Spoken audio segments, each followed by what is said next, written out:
Hi everyone, this is Maharajan Allayapan. Today I am going to teach you the poem A Legend of the Northland.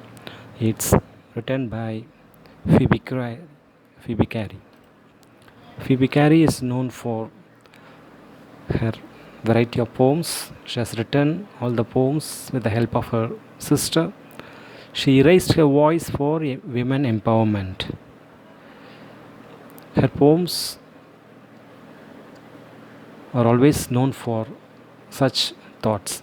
Poems of Alice and Phoebe Cary, poems and parodies, poems of faith and hope and love, memorial of Alice and Phoebe Cary, the last poems of Alice and Phoebe Cary,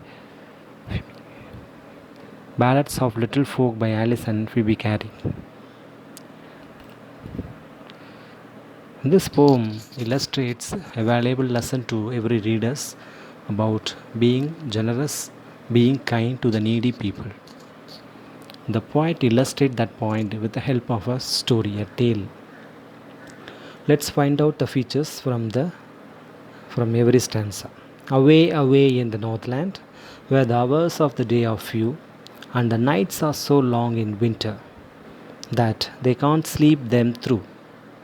The poem introduces the story line with a description to the surrounding. It is taking place in the Northland, where the hours are very less and the nights are so long in winter. So, living in such conditions are so difficult for anybody. Where they haunts the spit rangy to the sledges when it snows, and the children look like bears, cubs in their funny furry clothes. Where they harness the spit rangy to the sledges when it snows.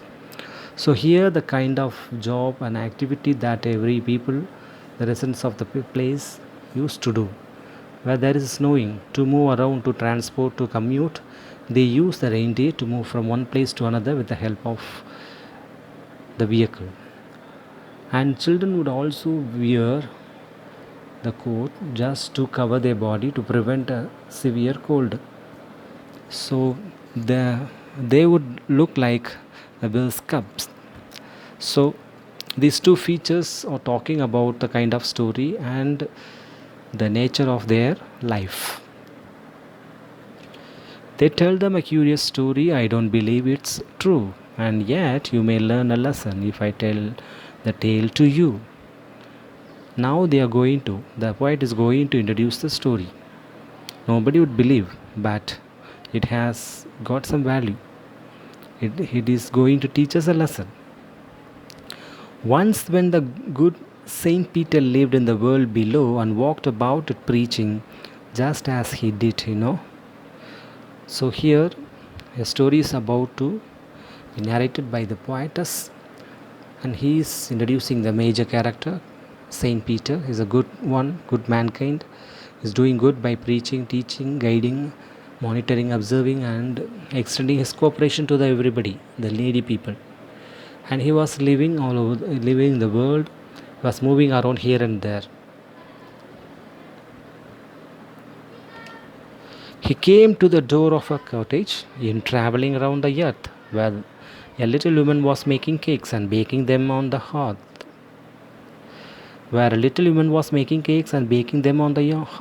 Here, the poetess introduces the second character, a little woman. What was she doing? She was preparing cakes on hearth. So, Saint Peter approached her.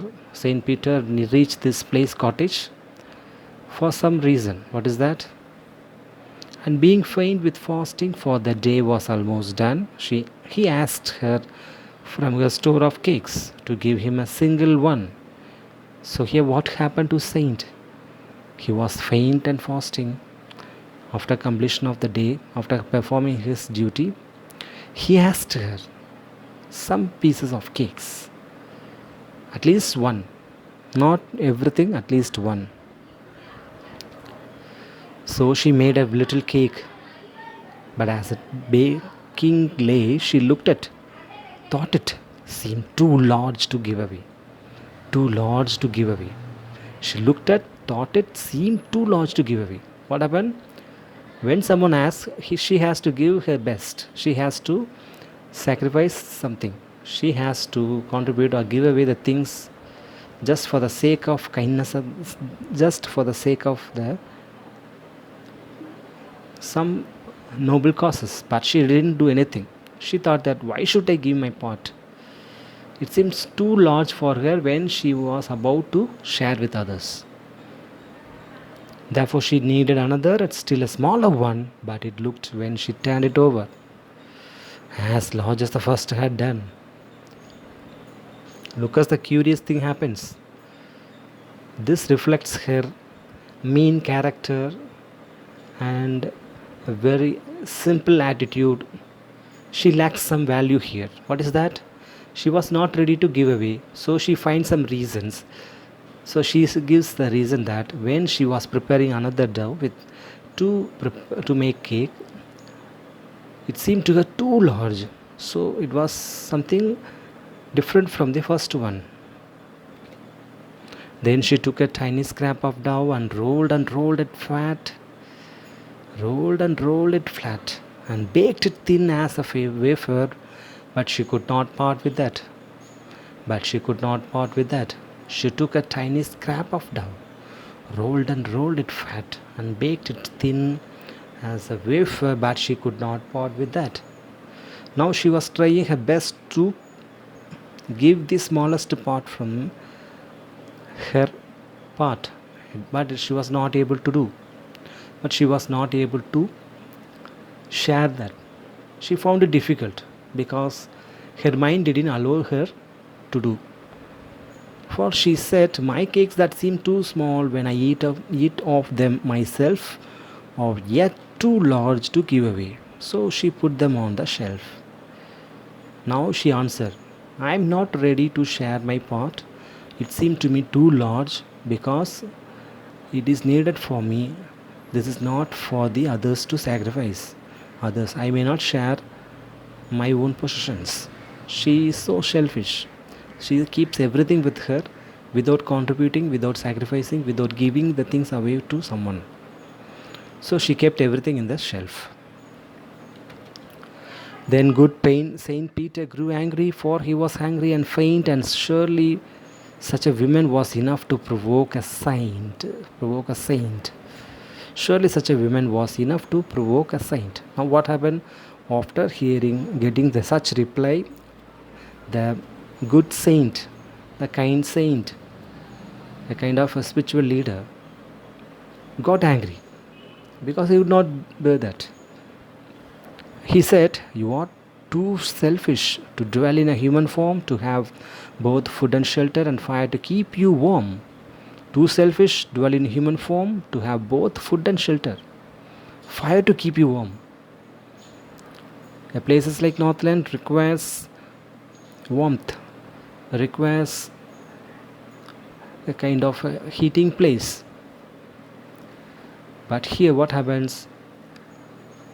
The firing place. But here she lives with all comfort. She doesn't have any problem. She can lead her life without any trouble. She could contribute something for the needy people, especially the kind of a saint. He got angry. So she received a remark that she is so selfish. She is dealing in a human form. A selfish living being will never have a right to stay on the earth.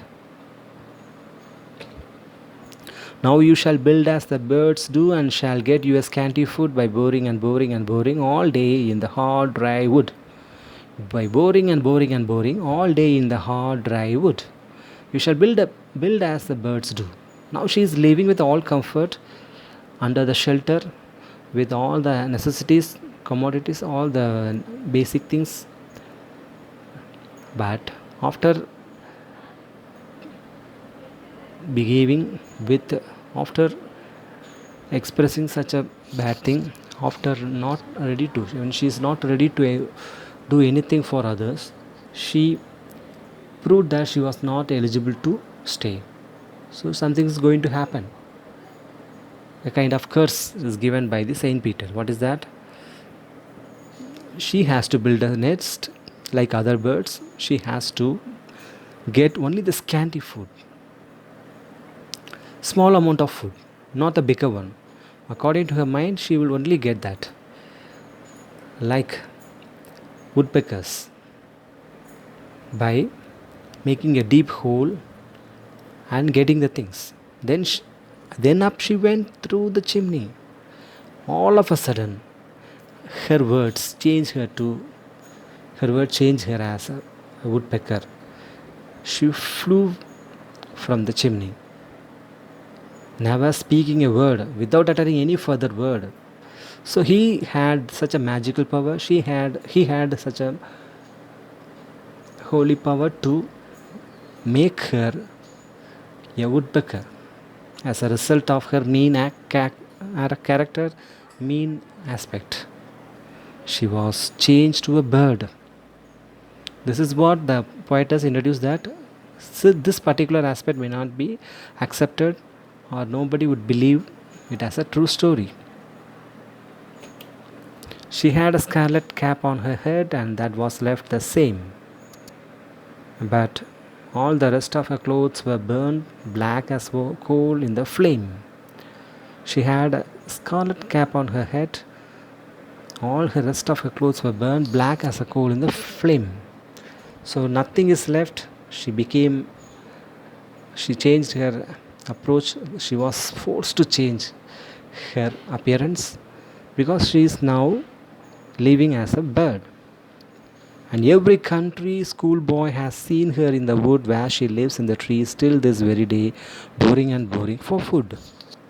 Now, due to her main character and approach, she was not leading a happy life like other human beings. She was witnessed by other schoolboys because she is a woodpecker. She used to make noise, she used to get the scanty food. So this particular story proves a valuable point to every individual, every readers, that we should be generous and kind to the needy people. Then we will get pleasure, then we will get blessings. If not, a curse would definitely bring some negative impact in our life that will not help us to lead a happy one. So we have to be very careful. We need to be really generous. We should definitely show our good aspect to every people. And who will knock our door, who will seek help from us, who will seek assistance from us, that we are not sure. If someone asks, if someone knocks, if someone seeks assistance, we should always be ready to extend our best. At least we should think for other well-being of the other people. Thank you.